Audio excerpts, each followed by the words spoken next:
ایمان اور بے حیائی یہ ایک جگہ اکٹھے نہیں ہو سکتے. تو اسی طریقے سے ایمان اور بخل بھی ایک جگہ پہ اکٹھے نہیں ہو سکتے. ایمان والا جو ہوتا ہے وہ بخیل نہیں ہوتا, وہ کنجوس نہیں ہوتا.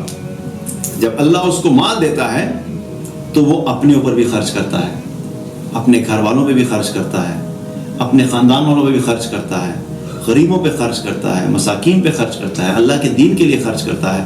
جہاں جہاں اس کو لگتا ہے کہ لوگوں کو ضرورت ہے وہ خرچ کرتا ہے.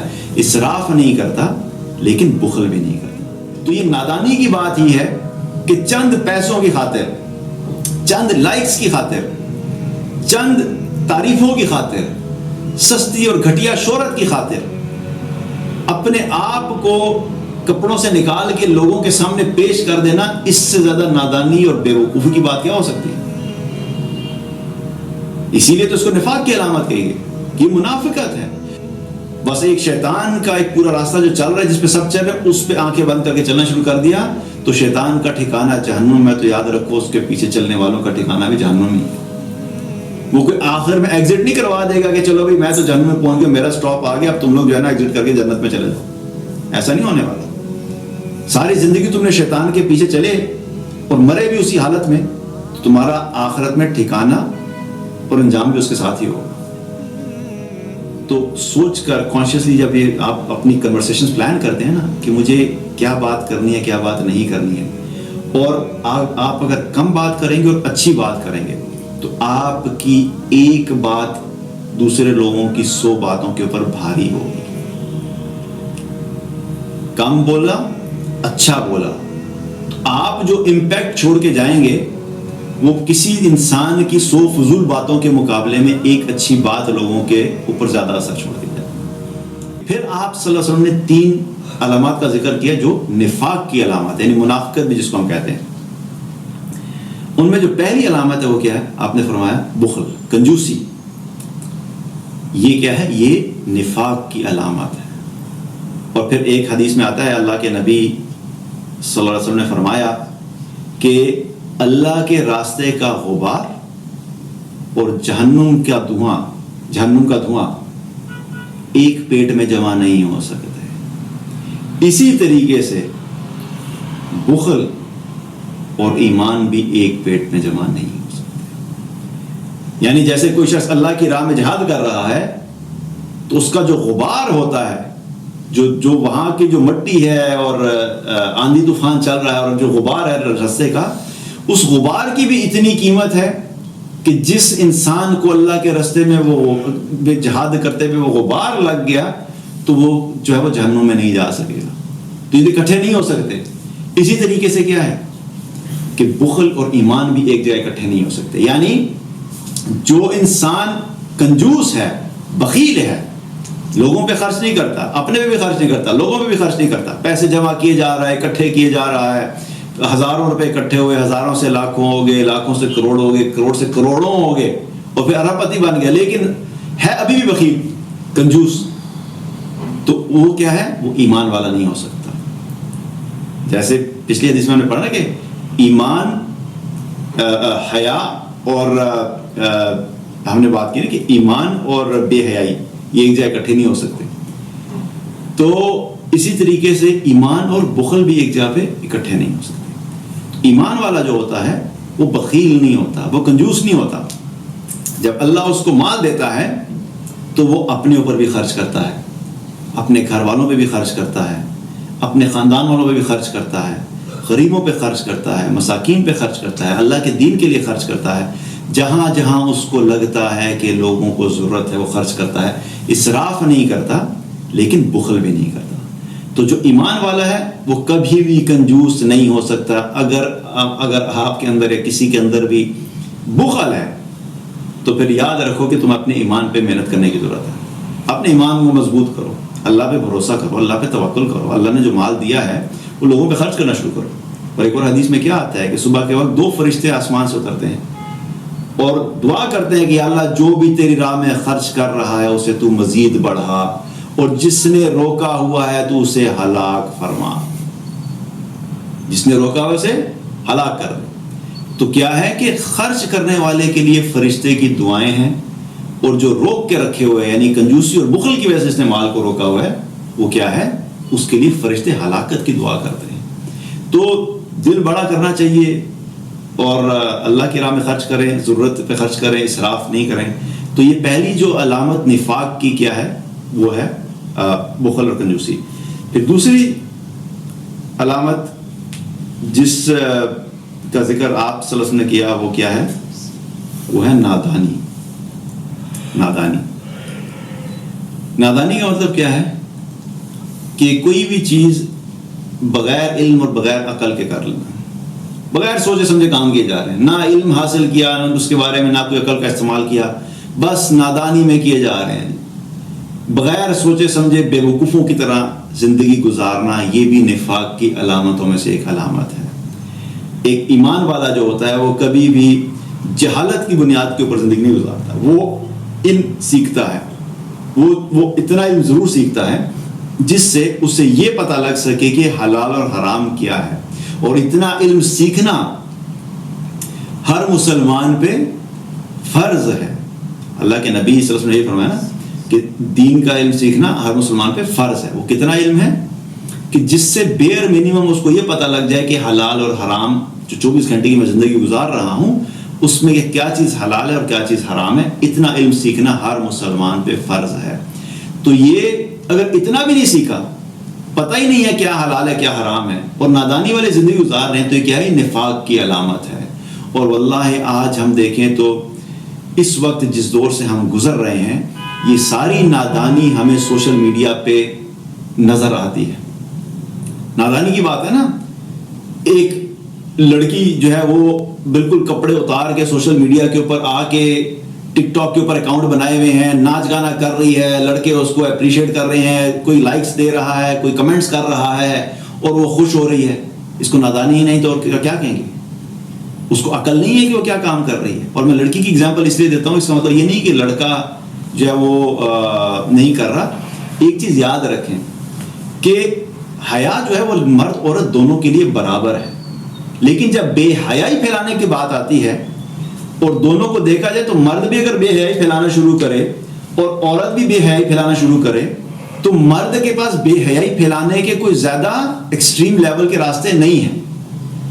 عورت تو اگر ذرا سا بھی اپنا دوپٹہ بھی اتار دے گی تو بے حیائی پھیلنا شروع ہو جائے گی, کیونکہ اللہ تعالیٰ نے عورت کو بنایا ہے اسی طرح کا. اسی لیے اللہ تعالیٰ نے جو پردے اور حجاب کا حکم دیا وہ عورت کو دیا, مرد کو نہیں دیا. حالانکہ مرد کے لیے بھی سطر جو ہے حکم ہے اور اس کو بھی لباس کی گائیڈ لائنز دی کہ تم نے بھی اپنا لباس کیسا رکھنا ہے. لیکن عورتوں کو خاص طور پہ ایکسٹرا لیئرز کی جو اللہ تعالیٰ نے جو بیان کی قرآن میں, وہ اس لیے کی کہ عورت کے اندر اللہ نے مرد کے مقابلے میں زیادہ اٹریکشن رکھی ہے. اسی لیے اس کی اٹریکشن کو کور کرنے کے لیے ایکسٹرا لیئرز لگانا ضروری ہے. تو جب عورت بے حیا ہوتی ہے تو اس کی وجہ سے جو معاشرے میں بے حیائی پھیلتی ہے اس کو روکنا بڑا مشکل کام ہوتا ہے. تو یہ نادانی کی بات ہی ہے کہ چند پیسوں کی خاطر, چند لائکس کی خاطر, چند تعریفوں کی خاطر, سستی اور گھٹیا شہرت کی خاطر اپنے آپ کو کپڑوں سے نکال کے لوگوں کے سامنے پیش کر دینا, اس سے زیادہ نادانی اور بے وقوفی کی بات کیا ہو سکتی ہے؟ اسی لیے تو اس کو نفاق کی علامت کہی گئی, یہ منافقت ہے. اگر اس نے دین کا علم سیکھا ہوتا اور یہ سمجھتی کہ اللہ ہے, میرا کوئی بنانے والا ہے, کسی نے مجھے دنیا میں بھیجا ہے, میرا دنیا میں آنے کا کوئی مقصد ہے, اگر میں اللہ کو راضی کروں گی تو جنت ملے گی, اگر اللہ کو ناراض کر کے دنیا سے جاؤں گی تو جہنم میں جاؤں گی, اگر میں جہنم میں چلی گئی تو وہاں پر کیا کیا ہوگا, اس جہنم میں جانے کی وجہ سے وہاں پہ جو کم سے کم درجے کا عذاب ہے وہ کیا ہے کہ جہنمی کے پاؤں کے نیچے 2 انگارے رکھے جائیں گے اور اس انگاروں کی گرمی اور آگ جو ہوگی اس کے سارے جسم سے گزرتی ہوئی, اس کی ٹانگوں سے گزرتی ہوئی, اس کے جسم سے گزرتی ہوئی اس کے جو ہے وہ دماغ تک آئے گی اور اس کے دماغ کو کھلا دے گی. یہ کم سے کم عذاب ہے جو حدیث میں آیا ہے. تو اتنا بڑا بے حیائی کا سیلاب پھیلایا ہوا ہے, تو اگر اسی حال میں دنیا سے چلی گئی اور جا کے جہنم میں چلی گئی تو کیا از اٹ ورتھ اٹ؟ کیا یہ چند جتنے لائک کرنے والے ہیں اور کمنٹ کرنے والے ہیں اور اپریشیٹ کرنے والے ہیں بچانے کے لیے آئیں گے تمہیں؟ عقل سے کام لینا چاہیے. We have to think about it. کہاں جا رہے ہیں, کیا کر رہے ہیں, بغیر سوچے سمجھے جس طرف لگا دیا تو لگ جاتے ہیں. یہی تو نادانی ہے. سوچو تو صحیح, ایک دفعہ اسٹیپ بیک کرو, دیکھو, ایویلیویٹ کرو, اینالائز کرو, تھوڑا سا اس بارے میں ریسرچ کرو, علم حاصل کرو, پھر ڈیسیژن لو کہ جو میں کرنے جا رہا ہوں یا کرنے جا رہی ہوں کیا یہ صحیح ہے بھی ہے کہ نہیں ہے. بس ایک شیطان کا ایک پورا راستہ جو چل رہا ہے جس پہ سب چل رہے ہیں اس پہ آنکھیں بند کر کے چلنا شروع کر دیا تو شیطان کا ٹھکانہ جہنم میں. تو یاد رکھو اس کے پیچھے چلنے والوں کا ٹھکانہ بھی جہنم ہی ہے. وہ کوئی آخر میں ایگزٹ نہیں کروا دے گا کہ چلو بھائی میں تو جہنم میں پہنچ گیا, میرا اسٹاپ آ گیا, اب تم لوگ جو ہے نا ایگزٹ کر کے جنت میں چلے جاؤ. ایسا نہیں ہونے والا. ساری زندگی تم نے شیطان کے پیچھے چلے اور مرے بھی اسی حالت میں, تو تمہارا آخرت میں ٹھکانہ اور انجام بھی اس کے ساتھ ہی ہوگا. تو یہ سمجھنے کی بات ہے. تو دوسری علامت نفاق کی کیا بتائی؟ نادانی, بغیر سوچے سمجھے جو ہے وہ زندگی گزارنا. اور تیسری علامت آپ صلی اللہ علیہ وسلم نے کیا فرمائی؟ فحش گوئی. فحش گوئی, فحاشی پھیلانے کے مختلف طریقے ہیں. ایک طریقہ کیا ہے؟ فحش گوئی, فحش باتیں کرنا, گندے جوکس, گندی باتیں. لڑکے جو ہیں وہ لڑکیوں کے بارے میں گندی باتیں ڈسکس کر رہے ہیں, گندی سی بات ملا ولگر باتوں کی بات ہو رہی ہے, اور لڑکیاں جو لڑکوں کے بارے میں کر رہی ہیں. جو بھی فحش باتیں ہیں, گالیاں دینا, یہ سب اس میں شامل ہے. یہ بھی کیا ہے؟ نفاق کی علامات میں سے ہے. اور اگین اس کو بھی کیسے کور کیا جا سکتا ہے؟ وہی حدیث جو اللہ کے نبی صلی اللہ علیہ وسلم نے فرمائی کہ جو شخص بھی اللہ پر اور آخرت کے دن پر ایمان رکھتا ہے اسے چاہیے کہ اچھی بات کرے یا خاموش رہے. بہت پیارا اصول ہے کہ اچھی بات کرو یا خاموش رہو. اور واللہ اگر آپ اس قسم کی پرسنالٹی کیری کرتے ہیں جہاں پہ آپ سوچ کر کانشیسلی, جب بھی آپ پبلک اس میں بیٹھے ہوں تو سوچ کر کانشیسلی جب یہ آپ اپنی کنورسیشنز پلان کرتے ہیں نا کہ مجھے کیا بات کرنی ہے, کیا بات نہیں کرنی ہے, اور آپ اگر کم بات کریں گے اور اچھی بات کریں گے تو آپ کی ایک بات دوسرے لوگوں کی 100 باتوں کے اوپر بھاری ہوگی. کم بولا, اچھا بولا, تو آپ جو امپیکٹ چھوڑ کے جائیں گے وہ کسی انسان کی 100 فضول باتوں کے مقابلے میں ایک اچھی بات لوگوں کے اوپر زیادہ اثر چھوڑ دی جائے. اور ماڈرن کمیونیکیشن سکلز کے اندر بھی اب جس چیز کے اوپر فوکس کیا جا رہا ہے, ایک ٹائم تھا جب کمیونیکیشن سکلز کی بات کی جاتی تھی تو سارے یہی سمجھتے تھے کہ اسپیکنگ سکلز کی بات ہو رہی ہے, کہ آپ بات کتنی اچھے طریقے سے کرتے ہیں اس کو کہا جاتا تھا کہ اس کے کمیونیکیشن سکلز بڑے اچھے ہیں, بولنے کے بارے میں بات ہو رہی ہے. اب جو ماڈرن کمیونیکیشن سکلز کی بات ہو رہی ہے اس کے بارے میں, اس میں لسننگ کے اوپر بہت زیادہ فوکس ہے. اور کہتے ہیں کہ listening is also part of a communication skill, کیونکہ کمیونیکیشن جو ہوتی ہے وہ 2 وے ہوتی ہے نا, ایک طرف نہیں ہوتی. تو جو شخص زیادہ بولتا ہے اور کم سنتا ہے اس کو یہ نہیں کہا تھا کہ اچھے اس کے کمیونیکیشن اسکلز اچھے ہیں. ایک بندہ سنتا زیادہ ہے اور بولتا کم ہے, اس کے کمیونیکیشن اسکلز اسٹرانگ بھی ہوتے ہیں, اس کی بات کی ویلیو بھی ہوتی ہے. اور وہی بات ہے کہ تھوڑی بات ہوتی ہے لیکن وہ با اثر ہوتی ہے اور اس کا اثر زیادہ ہوتا ہے.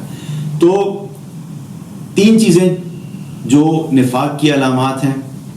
پہلی چیز کیا ہے؟ کنجوسی, دوسری چیز نادانی, اور تیسری چیز فحش گوئی. اور پھر ان کے بارے میں بھی اللہ کے نبی صلی اللہ علیہ وسلم نے دنیا اور آخرت کا کمپیریزن بتایا. آپ نے کیا فرمایا کہ یہ وہ چیزیں ہیں جن سے ہو سکتا ہے کہ دنیا میں تمہیں کچھ نہ کچھ فائدہ مل جائے گا. کنجوسی کرو گے تو دنیاوی فائدہ تو ہوگا نا. بینک میں پڑے ہیں پیسے, پڑھتے جا رہے ہیں, بڑھتے جا رہے ہیں, خرچ ہی نہیں کر رہے تو بڑھتے جا رہے ہیں, تو ظاہری طور پہ دنیاوی فائدہ ہو رہا ہے. نادانی, میں نے اگزامپل دی سوشل میڈیا کے اوپر, ظاہری طور پہ فائدہ ہو رہا ہے. لباس اتار کے ناچ گانے شروع کر دیے, گھٹیا گندی ویڈیوز ڈالنا شروع کر دیے, تو لائکس بھی آنا شروع ہو جائیں گے, سبسکرائبرز بھی مل جائیں گے, فالوورز بھی مل جائیں گے, مونیٹائز ہو جائے گا, پیسے آنا شروع ہو جائیں گے, شہرت بھی ہو جائے گی. تو دنیاوی کچھ نہ کچھ فائدہ تو مل گیا جو دنیاوی ہے. اور تیسری چیز فحش گوئی. اب یہ فحش گوئی تو ایک ایسا ہے کہ اب تو وہ جو اسٹینڈنگ کامیڈینز وغیرہ جو کانسیپٹ ہے نا, وہ اس میں کتنا کامن ہے کہ آپ نے مذاق بھی کرنا ہے تو اتنا گندا کریں کہ آڈینس ہنس پڑے. یہ بہت چیز کامن ہے, تو اس کے بھی پیسے مل رہے ہیں, اس پہ بھی فائدہ مل رہا ہے. تو سبحان اللہ, اللہ کے نبی صلی اللہ علیہ وسلم کیا فرمایا کہ اس سے تمہیں دنیاوی فائدہ کچھ نہ کچھ مل ہی جائے گا. You get something out of it. لیکن پھر آپ نے کیا فرمایا؟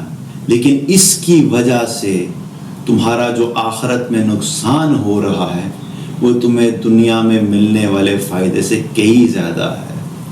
یعنی چند ٹکے مل جائیں گے، چند شہرت کے اچھے کمنٹس مل جائیں گے، لیکن مرنے کے بعد جب تم ان ساری چیزوں کا رزلٹ دیکھو گے اور آخرت میں تم نے جو بربادی کی، اللہ کو ناراض کیا، اللہ کی نافرمانی کی، اپنے آخرت کے درجات کو جو ختم کر دیا، اور مرنے کے بعد اگر تم جہنم میں چلے گئے تو اس وقت تمہیں یہ ساری چیزیں تمہارے لیے ایک بہت بڑا ریگریٹ ہوں گی کہ کاش میں نے اللہ کی راہ میں مال خرچ کر دیا ہوتا اور کنجوسی نہ کی ہوتی، کاش مجھے جو وقت ملا تھا میں فضول باتیں کرنے کے بجائے، فحش باتیں کرنے کے بجائے کوئی اچھی بات کر لیتا، کاش کہ میں نے دنیا میں رہتے ہوئے کچھ علم سیکھ لیا ہوتا، کوئی عقل سے کام لیا ہوتا، کچھ صحیح فیصلے کر لیے ہوتے، اللہ کی اطاعت والی زندگی گزار لی ہوتی، تو آج میں ان برے حالات میں نہیں ہوتا. تو اللہ تعالیٰ سے دعا ہے کہ اللہ تعالیٰ ہم سب کو ایمان عطا فرمائے، تقویٰ عطا فرمائے، اور ہم سب کو حیا والی زندگی عطا فرمائے، ہماری نسلوں کو حیا والی زندگی عطا فرمائے، ہر قسم کی بے حیائی اور فحاشی سے ہماری حفاظت فرمائے، اور ہم سب کو اللہ تعالیٰ نفاق سے محفوظ رکھے، اور ہمارا جب خاتمہ ہو تو ایمان کی حالت میں ہو. بارک اللہ علیہ وسلم. السلام علیکم ورحمۃ اللہ وبرکاتہ.